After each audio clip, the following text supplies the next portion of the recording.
તમે લોકો અહીંયા કેમ આવ્યા છો? આ પાપી પૂજારી પાસે? બાપા તમારું કામ પડ્યું છે. કામ તો પડવાનું જ હતું. અને આ કાવડિયા કેમ લઈને આવ્યા છો? મંદિરમાં દાન કરવા માટે લઈને આવ્યા છો કે શું? હરે કૃષ્ણ હરે કૃષ્ણ.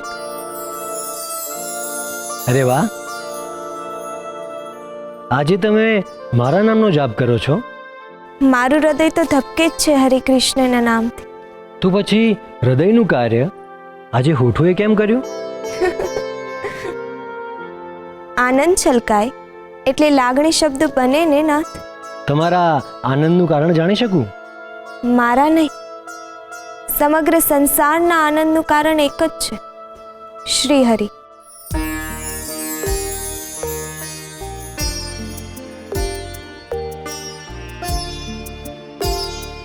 તમે ગોરાના જીવનને સ્વાદથી ભરી દીધો. થોડા સમય પહેલા ફીકા પડી ગયેલા ગોરાના જીવનમાં હવે રંગોએ પ્રવેશ કર્યો છે અને આ દ્રશ્યથી મારું મન આનંદ અનુભવે છે. પણ આમાં હું ક્યાં કારણભૂત છું? ધન્ય છો પ્રભુ, ધન્ય છો તમે. તમે કહ્યું હતું કે ગોરા પાસે સામે ચાલીને માના હાથનો સ્વાદ આવશે અને આજે એ થયું.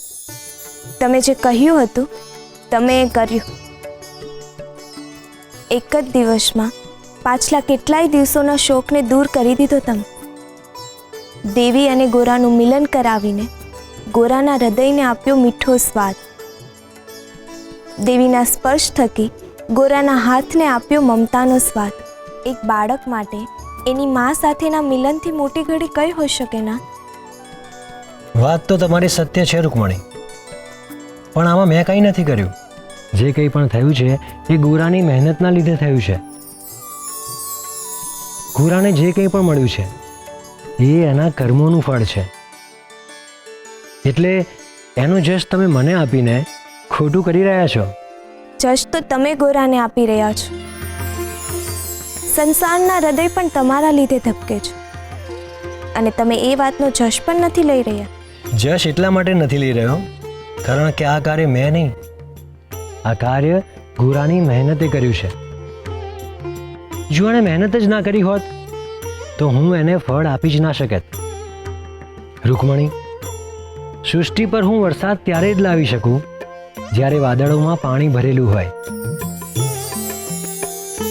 અને ગોરાના કર્મના વાદળોમાં મહેનતનું પાણી છલોછલ ભરેલું હતું.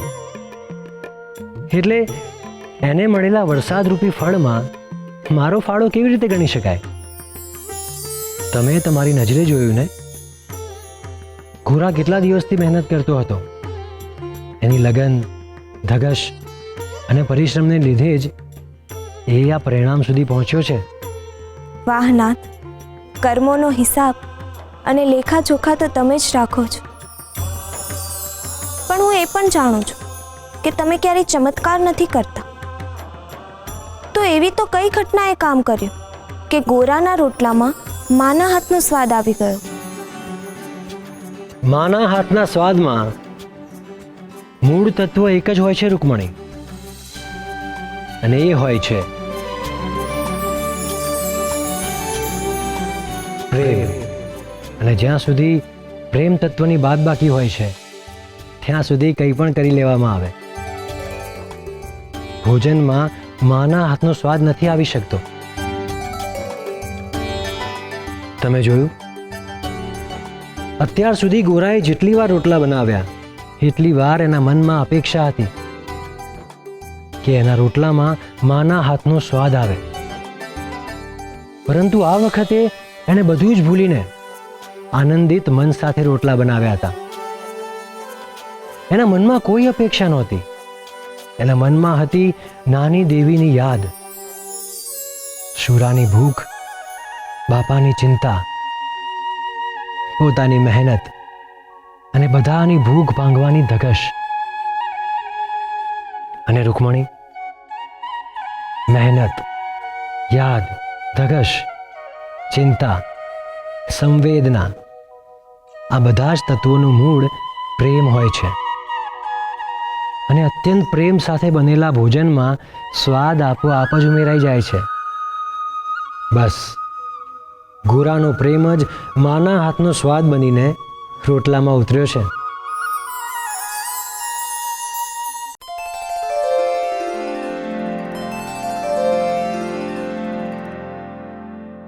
અરે ગોરાસુરા તમે? અને આ હું આ કાવડિયા હે ના હાટું? માના તેરમાં હતું. કાકી, તમે કીધું તું ને કે માના તેરમાં હતું કાવડિયા જોશે. મેં ને સુરા ભેગા થઈને માટલા બનાવ્યા ને એને વેચીને કાવડા ભેગા કર્યા. કાકી, અને આ કાવડી તમે જ રાખો.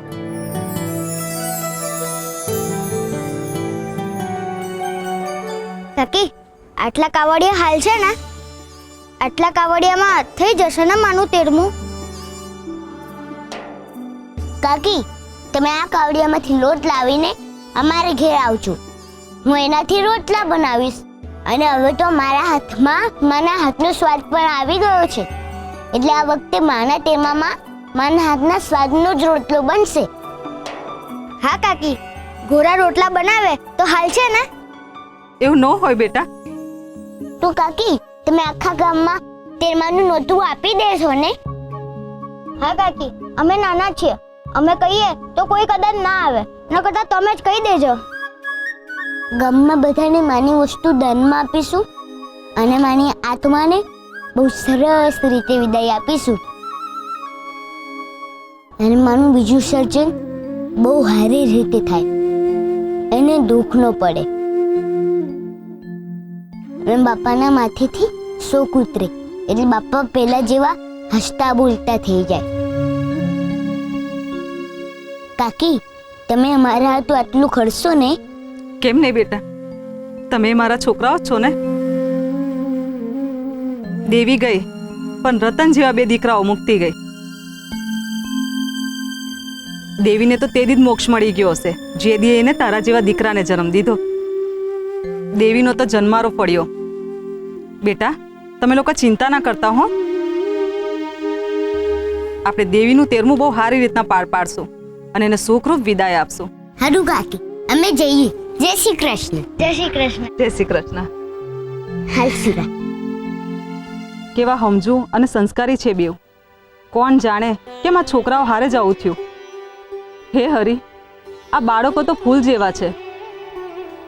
હું જાણું છું કે ફૂલમાંથી અત્તર નીકળે, પણ અત્તર નીકળ્યા પછી ફૂલને ફૂલ કહી શકાય ને એ સ્થિતિમાં જ નથી હોતું.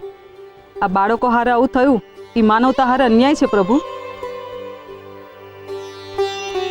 બિચારા મહેનત કરીને આ કાવડિયા લઈ આવ્યા, પણ આટલા અમથા કાવડિયામાં કેમનું તેરમું થાહે? છોકરાઓનું મન કેટલું છે એમની માનું તેરમું કરવાનું. જગતભરની સમજણ આપી છે તમે એમને, પણ એક ટક ભોજન ન આપ્યું તમે એમને. એમની ઈચ્છા કેમની પૂરી થાહે? કેમ ન પૂરી થાય? હાસ તો આજકાલ બજારમાં ભાવ કેટલા વધ્યા છે.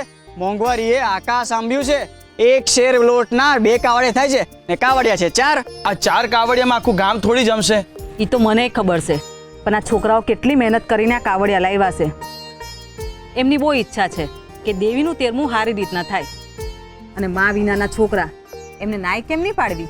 ના તો નો જ પડાય. બિચારાઓએ આખો દી મહેનત કરીને માટલા વેચ્યા છે. એમના મનમાં બહુ આશા છે. જો એમની આશા પર પાણી ફેરશે ને તો બહુ દુઃખ થશે બિચારાને.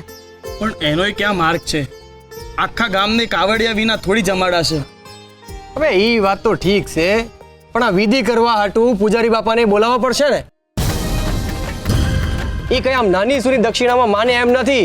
એ તો ખોબો ભરીને દક્ષિણા માંગે. એનું હું લ્યો, આ ઉપાધિનું તો મેં વિચાર્યું જ નહોતું. આ હંધી ઉપાધિ છે ને એ પૂજારી બાપાના લીધે જ થઈ છે. અને હા, આ દેવીનું તેરમાની વિધિ એ નહીં કરે હો, એ હું કહી દઉં છું. એમના સિવાય કોઈ બીજો આરો છે? હવે હું તો કહું છું કે વિધિ પૂજારી બાપા જ કરે. એના વગર બીજું કોણ કરે? હે શકરીબેન? હા, આ પુલકેશી બાપા હોત ને તો કોઈ પ્રશ્ન જ ઊભો ન થાત. એ બિચારાને જી આપો ને ભગવાનનો પ્રસાદ માનીને લઈ લેતા. આ તો એક હાથે 2 ઉપાધિ આવી કે કાવડિયા વિના તેરમું કઈ રીતે કરવું, ગામને જમાડવા સીધું ક્યાંથી લાવવું, અને બીજું પૂજારી બાપા હારે વાત કેમ નહીં કરવી, એનું તો મગજે ઠેકાણે નથી. હા, પેલા દિવસે જે થયું એ પછી રોજ મંદિર જાય છે પણ દીવાબત્તી નથી કરતા, પણ થાળી વગાડીને આરતી પતાવી દે છે. જો પૂજારી બાપા મંદિર સુધી જાતા હોય તો એનો અર્થ એમ છે કે પૂજારી બાપાની તબિયત સુધારા પર છે. આપણે આ વાત એમની સામે કરી શકીએ. બોગડભા, પણ આ પૂજારી બાપા કોઈની વાત કે લાગણી સમજી હગે એવા છે? પણ આપણે એકવાર કહેવામાં શું જાય છે? પણ આ વધારે કાવડિયા માંગશે તો? આ છોકરાઓ પાસે આનાથી વધારે કાવડિયા જ નથ. અને આ ભગતને તો કઈ ભાન જ નથ કે આ દેવીના તેરમાની વિધિ છે અને શાસ્ત્ર તો પૂરેપૂરું જ કરવું પડે. જો એ બરાબર ન થાય ને તો ક્યાંક વાંકવું પડે. આ છોકરાઓને બળતામાં ઘી ભળે. તો પછી હું કરીશું?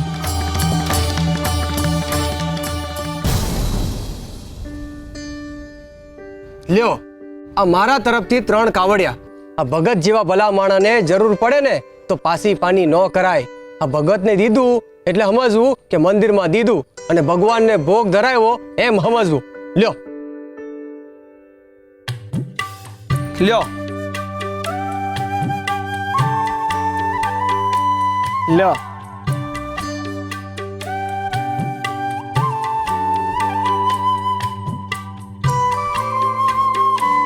લ્યો તારે, આ તાવડી તો ભરાઈ ગઈ. હવે સૌથી પહેલા પૂજારી બાપાને જ વાત કરીએ. હાલો. જય શ્રી હરિ શ્રી હરિ શ્રી હરિ. હે મૂર્ખ, લે પકડ. એ નહીં, જમણો હાથ પકડા. ને લે આ વાટ ને આ તેલ, આ બધું તારા ઘરે લઈ જા. મને જરૂર પડશે એટલે હું મંગાવી લઈશ. આ વાટ અને તેલ જો મંદિરમાં હશે અને ન કરે નારાયણને જો આગબાગ લાગી જશે ને તો આપણે લેવાના દેવા પડી જશે. આજ પછી આ મંદિરમાં આ વાટ કે તેલ જેવી કોઈ વસ્તુ ના હોવી જોઈએ.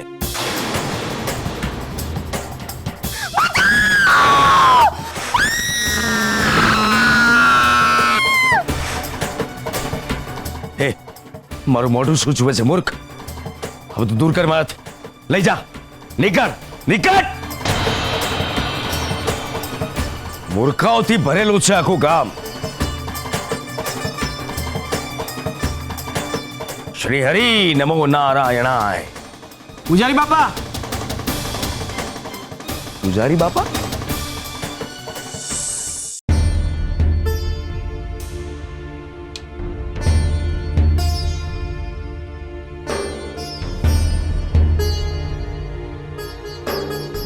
તમે લોકો અહીંયા કેમ આવ્યા છો?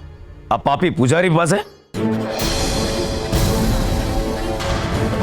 બાપા, તમારું કામ પડ્યું છે. કામ તો પડવાનું જ હતું.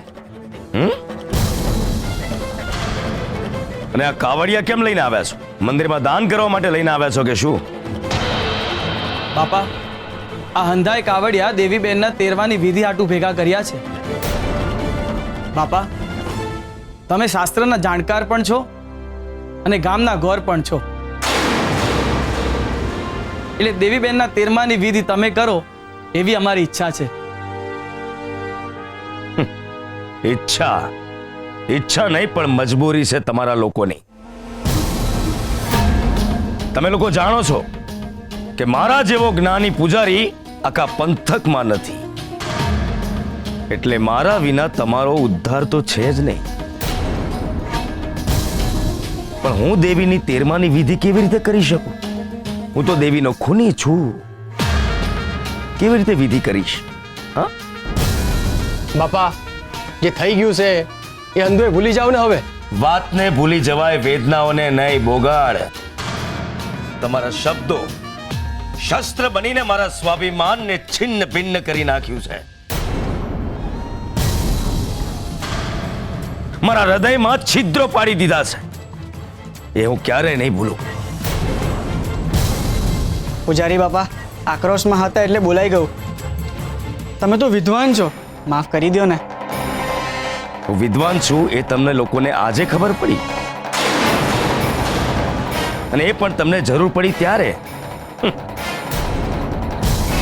હું કોઈ રસ્તા પરની ધૂળ નથી, હું તો આકાશમાં ચમકતો ભાનું છું. મારી ઉપર જો કાદવ ઉછાળશો ને તો તમારા જ મોઢા ઉપર પડશે. સાચી વાત છે પૂજારી બાપા. અરે હંધુય ભૂલી જાવ ને આ ગોરાએ સુરાએ કેટલી મહેનત કરીને આ કાવડિયા ભેગા કર્યા છે. એમને બહુ આશા છે કે દેવીનું 13મું સારી રીતના પૂરું થાય.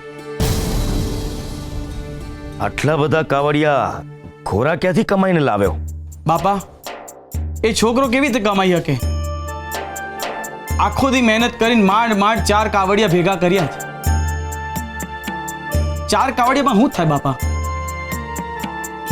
એટલે અમે બધા ભેગા થઈને ગમે એમ કરીને આ કાવડિયા ભેગા કર્યા છે. બાપા દેવીબેનનું 13મું તો શાસ્ત્ર પ્રમાણે જ થવું જોઈએ ને? થવું તો જોઈએ જ, પરંતુ બાપા જી થયું એ થયું, વાત જતી કરો ને હવે. જતું ન કરાય ભીખુ. મારા હૃદય પર પડેલા અપમાનના કોરડાએ લોકોના મનમાં રહેલી મારી છબીને ખરડાવી છે. એટલે એનું મૂલ્ય તો તમારે લોકોએ ચૂકવવું જ પડશે. એનું શું મૂલ્ય પૂજારી બાપા? જો તમે લોકો ઈચ્છતા હોવ કે દેવીની 13માની વિધિ હું કરું, તો તમારે લોકોએ તમારી ભૂલ સ્વીકારવી પડશે.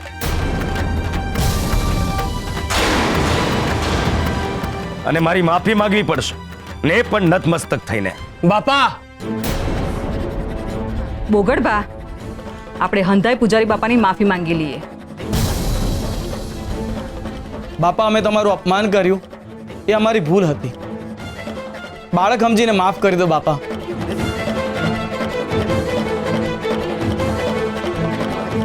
અદ્ભુત. જોયું ને, જ્ઞાન સામે બાથ ભીડવાની આ સજા છે. થવું પડ્યું ને નતમસ્તક સૌએ. માફ કર્યા મેં તમને લોકોને. જાઓ, દેવીની 13માની વિધિ કરવા માટે હું પરમાના આંગણે આવીશ.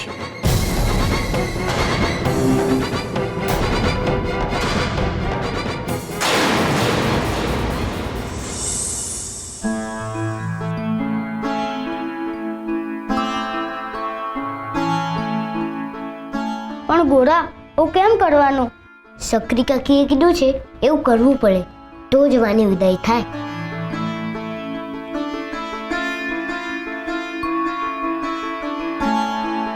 પણ ગોરા આપણે માની હંધી વસ્તુ દાનમાં આપી દઈશું.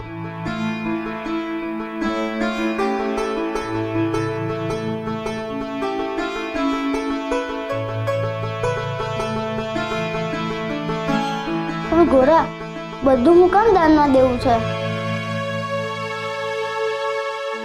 ગોરા આપણને તો માની વસ્તુઓની ટેવ છે. માની સાડી વગર તો આપણને નીંદર જ નથી આવતી. હવે કેમનું ગમશે માની વસ્તુઓ વગર? એ છોકરાઓ,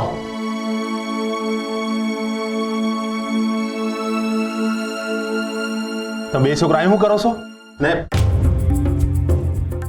પેટી હું લેવાનું ખોલી છે? માને 13માં હતું.